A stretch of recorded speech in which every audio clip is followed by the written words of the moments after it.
ክብራትና ክብራን እንዴት ሰነበታችሁ? ለመላው ክርስትና ሃይማኖት ተከታዮች በሙሉ እንኳን ለብርሃነ መስቀሉ በሰላም በጤና በፍቅር አደረሳችሁ። ይህ በአዲስ ነስር ሚዲያ አዘጋጅነት በየሳምንቱ ወደ እናንተ የሚቀርብላችሁ የሌጀንዶቹ ድምፅ ፕሮግራማችን ነው።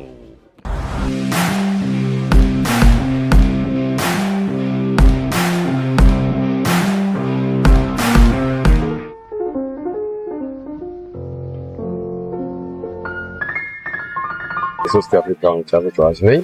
ይህ ዝግጅት እንግዲህ ኤስኤፍኤን 42 ዓመት አንጋፋ እድሜ ያለው ተቋምና ፌዴሬሽን ነው።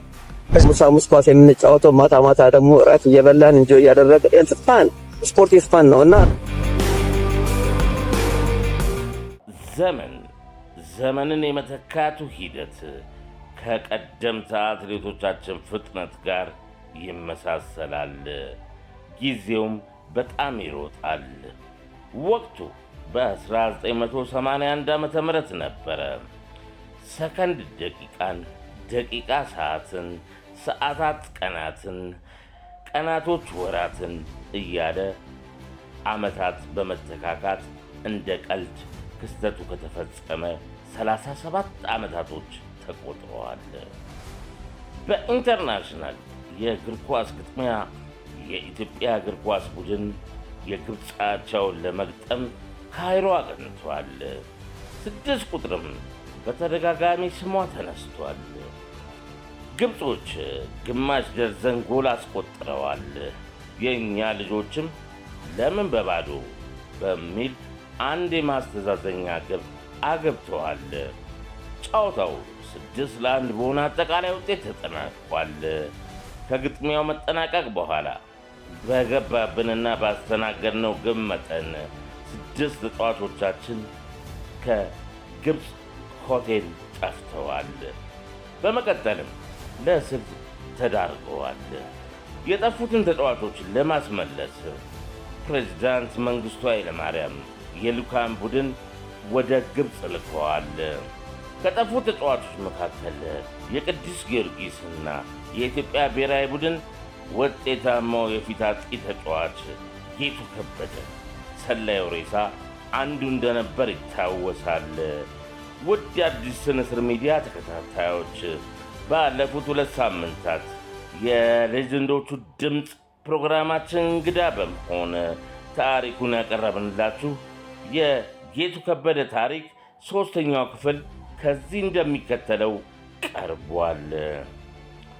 ከኢትዮጵያ ብሔራዊ ቡድን ተለይተው ግብፅ የጠፉ 6 ተጫዋቾች ከካይሮ ከተማ ወጣ ብሎ በሚገኘው የሀገሪቱ ማረሚያ ቤት በስር ላይ ይገኛሉ።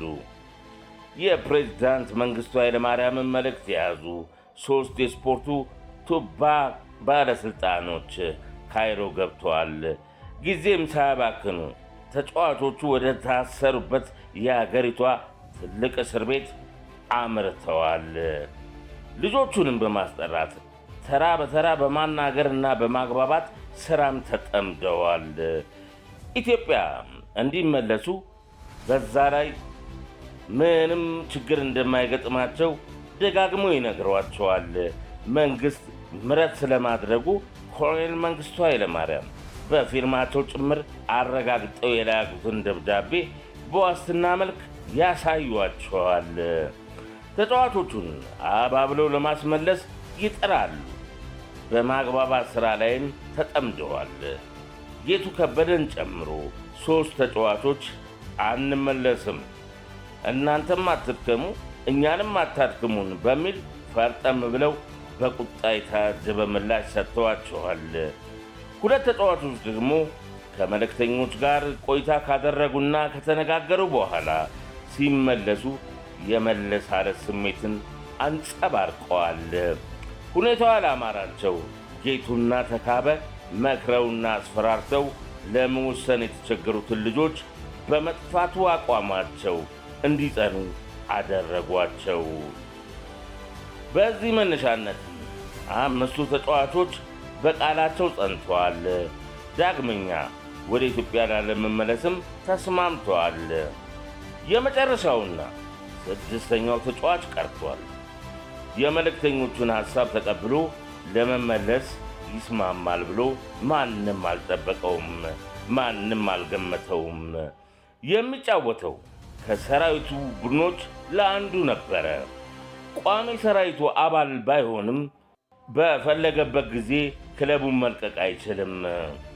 ጥፋት ከፈጸመ፣ አቋሙ ከወረደ፣ የመልቀቃ ጥያቄ ካቀረበ ቀጣዩ መድረሻው የት እንደሆነ ይታወቃል።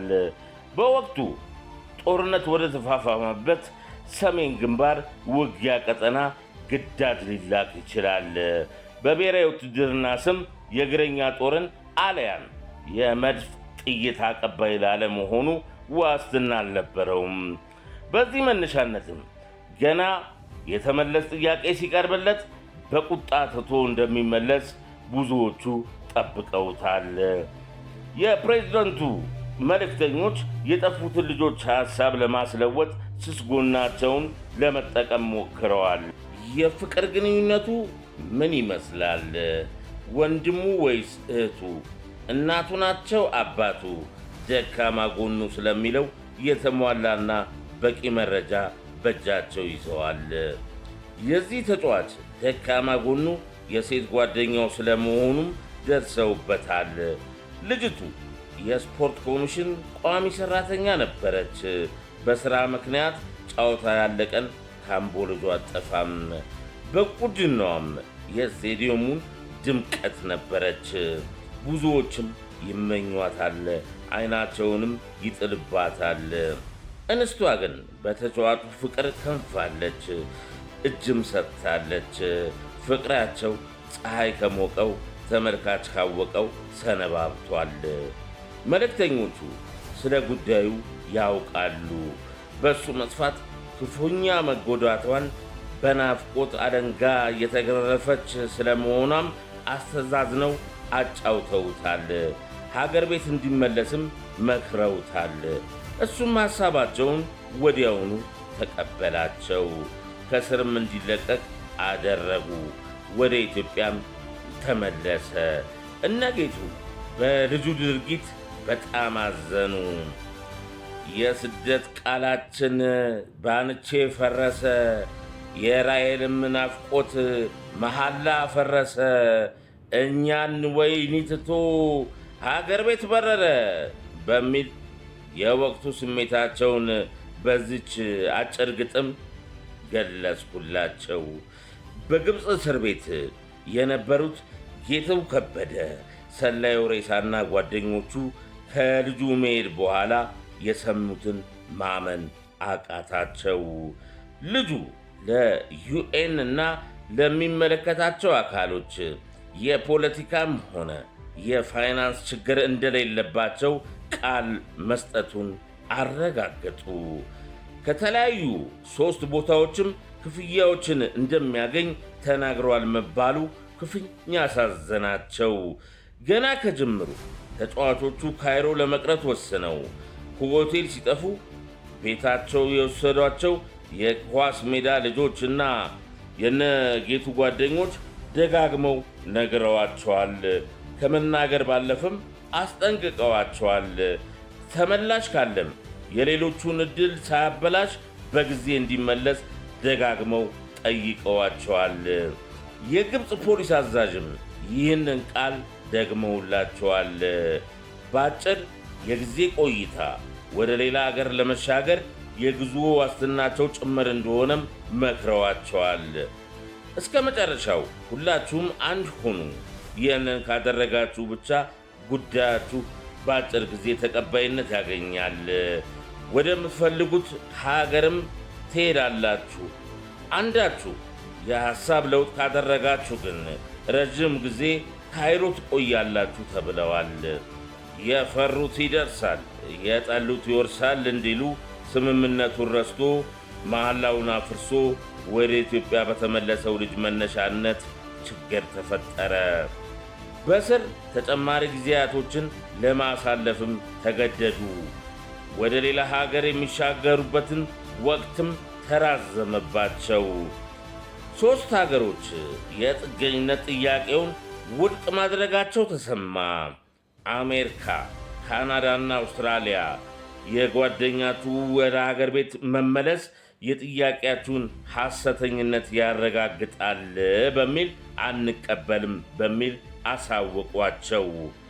ሁኔታው ከዛሬ ነገ ይሻሻላል፣ መልካምም ይሆናል የሚለውን የአምስቱን ተጫዋቾች ትዕግሥት ፈተነ፣ እምነታቸውንም ሸረሸረ። በአንዱ ቀን ለምርመራ ወደ ክሊኒክ ያመራሉ። አንድ ነርስ የዩኤን ሰዎች መጥተዋል በሚል ይነግራቸዋል።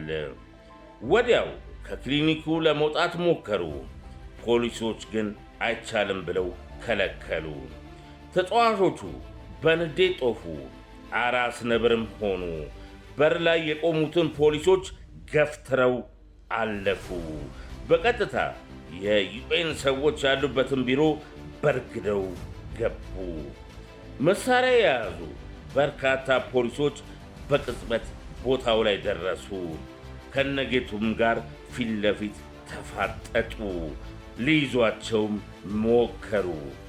በቢሮ ያገኙትን በሸክላ የተሠራ ሳህን ወይም ጣባ ሰብረው ለድብድብ ተዘጋጁ።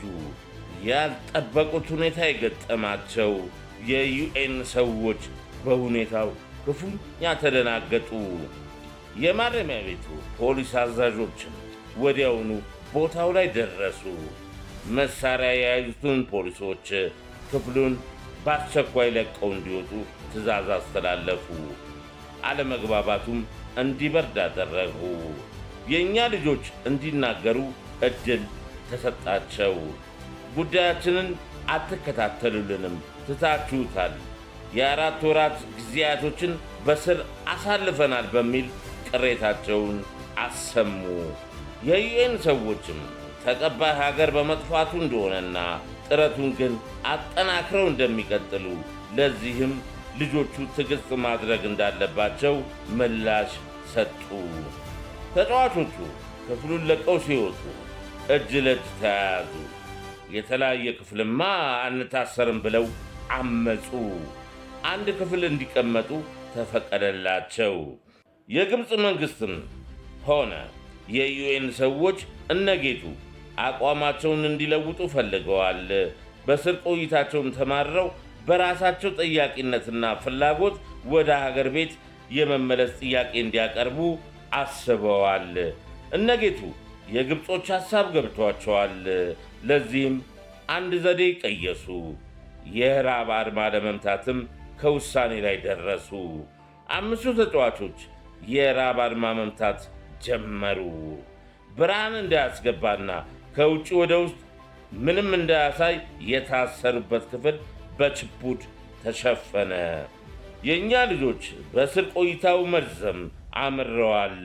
ምግብም ሆነ መጠጥ መቅመስ አቁመዋል። ቀንን በቀን እየጨመረ 2-3 እያለ ይቆጥራል። የዩኤን ተወካይ ከድርጅቱ የምስረታ መርህ በተቃራኒው ተዋቸው፣ ሲሞቱ በመቃብራቸው ላይ አበባ አስቀምጣለሁ ብሎ አላገጠ። ንግግሩን 5ቱ የኢትዮጵያ ብሔራዊ ቡድን ተጫዋቾችን ክፉኛ አበሳጫቸው፣ እልም ውስጥ ከተታቸው። ከ5ቱ ልጆች መካከል አንዱ በተፈጥሮ የራብ ስሜትን መቋቋም ፈጽሞ አይችልም። እሱም የዛሬው የሌጀንዶቹ ድምፅ እንግዳችን ጌቱ ከበደ ነው። ሰላዩ ሬሳ ስውር ቦታ ቀድሞ ያስቀመጠውን ተምር ከምንም ይሻናል በሚል እሳቤ በጥንቃቄ እያወጣ ያጣጥማል። እስር ቤት ክፍል በሚጋራቸው ግብፃዊ ሼዎች ዘንድ ስጋት ተፈጥሯል። የልጆቹ ሁኔታም ክፉኛ አሳስቧቸዋል። ቀንን በቀን በተካ ቁጥር ልጆቹ እየደከሙ መጥተዋል። ምግብ እንዲመገቡም በተደጋጋሚ ሼዎቹ ይለምኗቸዋል። ተጫዋቾቹ ግን አሻፍረም ብለው በአቋማቸው ጸንተዋል። በራብ አድማውም ገፍተውበታል። አድማው ከተጀመረ ሳምንቱ ደረሰ። 2 ተጫዋቾች ክፉኛ ታመሙ። አረፋ እስከ መድፈቅም ደረሱ። በሌሊት የእስር ቤቱ ኃላፊ ተጠራ። ልጆቹን እንዳየ ክፉኛ ደነገጠ። የዜማ የቅኔ የቀሳውስት ሀገር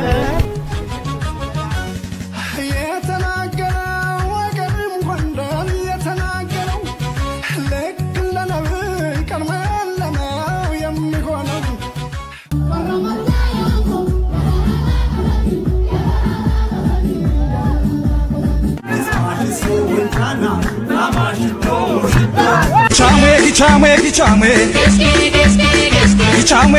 አደቀራ ጻላ ባባ ኤሬዛ ጎባ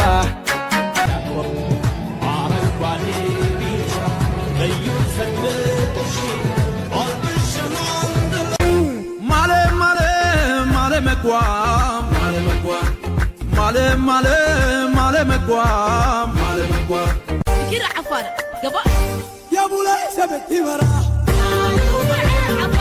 يا بولاي سبتي ورا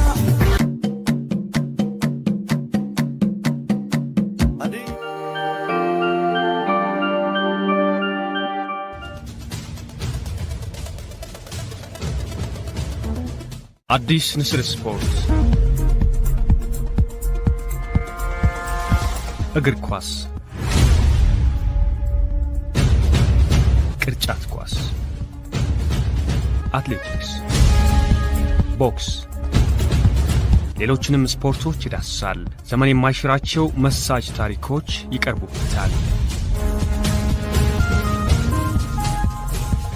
አዲስ ንስር ስፖርት